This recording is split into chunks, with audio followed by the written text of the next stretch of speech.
ويسر لي أمري واحلل عقدة من لساني يفقهوا قولي۔ دعا کے آداب میں سے یہ بات آپ سب کو معلوم ہے کہ اگر دعا مانگنے سے پہلے اللہ کی تسبیح، حمد و ثنا، تعریف کی جائے تو یہ چیز اللہ تعالیٰ کی رحمت کو جوش میں لانے کا ذریعہ بنتی ہے اور دعا کی قبولیت کا بھی۔ دوسری چیز درود شریف ہے، اس لیے دعائیں شروع ہونے سے پہلے تسبیح بھی ہے اور درود شریف بھی ہے۔ یہاں مختصر اس لیے لکھا گیا ہے کہ کم از کم یہ کلمات پڑھنا انسان کے لیے کچھ مشکل نہیں۔ سبحان اللہ و بحمدہ عدد خلقہ ورضا نفسہ وزنة عرشه ومداد كلماته۔ سبحان اللہ، پاک ہے اللہ، وبحمدہ، اور اس کی تعریف کے ساتھ، یعنی میں اس کی پاکی بیان کرتی ہوں۔ عدد خلقہ، اس کی مخلوق کی تعداد کے مطابق، کے برابر۔ عدد گنتی، تعداد، خلق بمعنی مخلوق، یعنی جتنی اس کی مخلوق ہے، اس کی جتنی تعداد ہے، جتنی اس کی کریشن ہے، ان سب کی تعداد کے برابر، گنتی کے برابر۔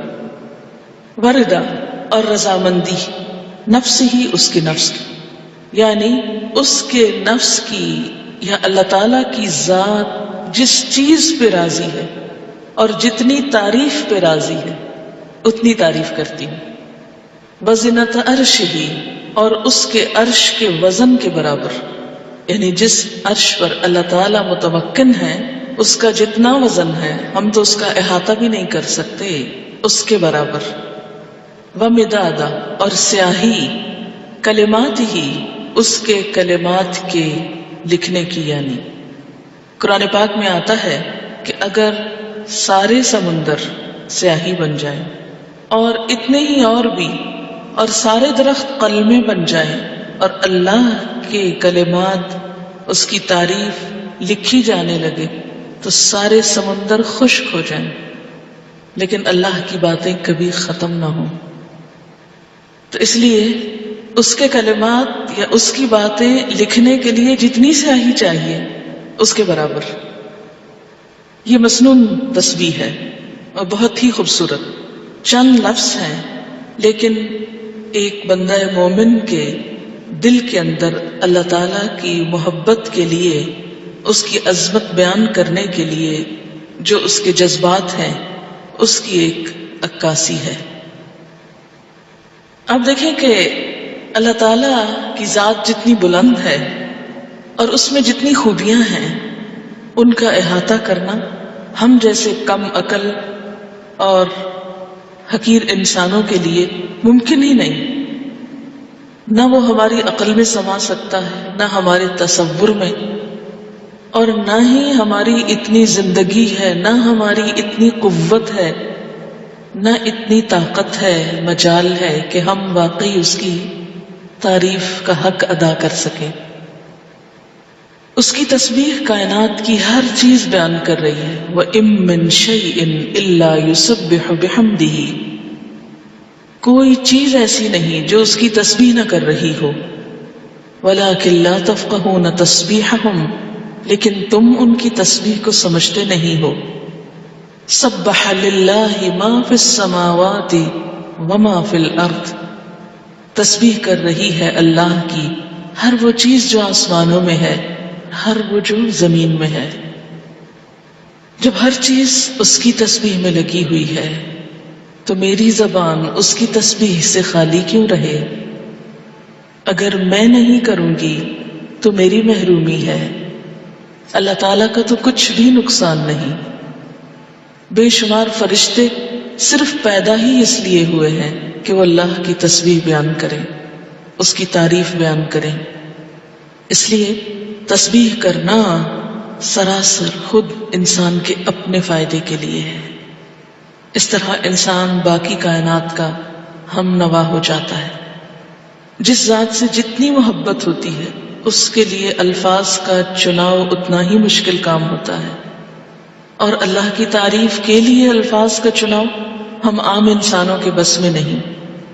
اس لیے ہمیں لازمی طور پر سہارا لینا ہے نبی صلی اللہ علیہ وسلم کے الفاظ کا. تو آپ نے جو الفاظ سکھائے مسنون بھی ہیں اور بہت جامع بھی ہیں. آپ صلی اللہ علیہ وسلم کی یہ خصوصیت تھی کہ انما اوتیت جوامع الکلم، مجھے جامع کلمات عطا کیے گئے ہیں. آپ صلی اللہ علیہ وسلم کی گفتگو کی ایک خوبی تھی کہ کم الفاظ میں بڑی بات کہہ سکتے تھے.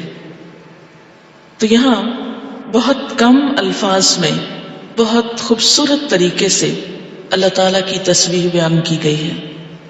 تو جب بھی آپ دعا مانگنے لگیں تو اس سے پہلے اگر یہ چند لفظ بول لیں تو دعا کا وزن، قبولیت اور اس کی خوبصورتی بڑھ جائے گی.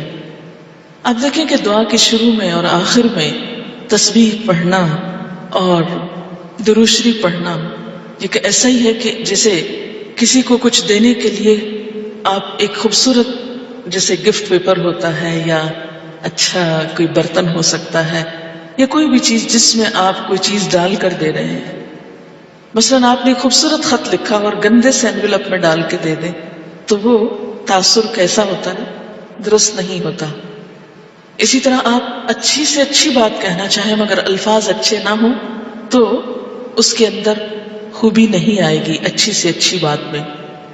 تو الفاظ کا اچھا چناؤ اور دعاؤں کے آگے پیچھے اللہ کی تسبیح یہ بہت ہی ضروری ہے اور بہت مفید ہے، اور اس سے بڑھ کر جامع الفاظ کم ہی ملیں گے آپ کو. اس لیے ان کو یاد بھی کر لیجئے اور عادت بھی بنا لیجئے. اب اس شعور کے ساتھ جو کچھ ہم نے اس کا معنی سمجھا ہے، مثلاً عدد خلقی ہی، تو آپ سوچئے ذرا کہ اس کی مخلوق کی گنتی، مثلاً کہا جاتا ہے کہ آسمانوں پر جتنے ستارے ہیں اگر ان کو فرضی نام دے دیے جائیں، مثلاً ABCD، تو ان ناموں سے پکارنے میں یا ان کی صرف گنتی کرنے میں 400 ملین سال چاہیے، کیونکہ انسان نمبر ایک تو احاطہ ہی نہیں کر سکتا.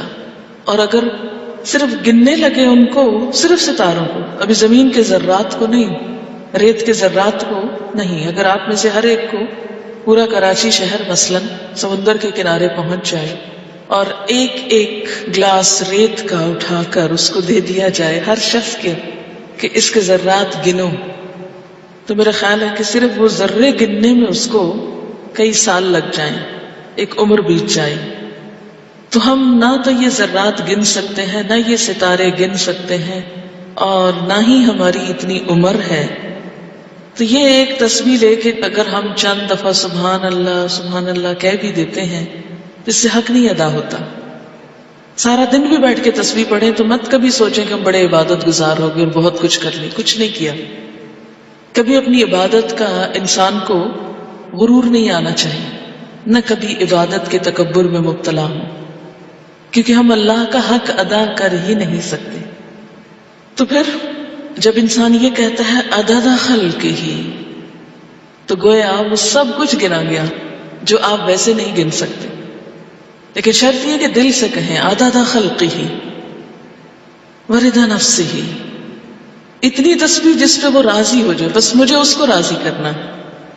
میں جب تک تسبیح کروں گا جب تک وہ راضی ہو جائے، اس کی رضا کے برابر. وزنۃ عرشہ، اور وزن میں اس کا عرش، اس سے وزنی کوئی چیز نہیں، اور اس کے کلمات لکھنے کی سیاہی کے برابر. وہ کتنی ہے اس کا احاطہ بھی ہم نہیں کر سکتے.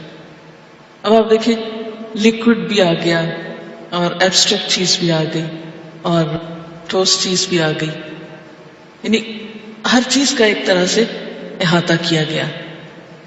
اب اس تصور کے ساتھ تسبیح پڑھی سبحان اللہ و بحمدہ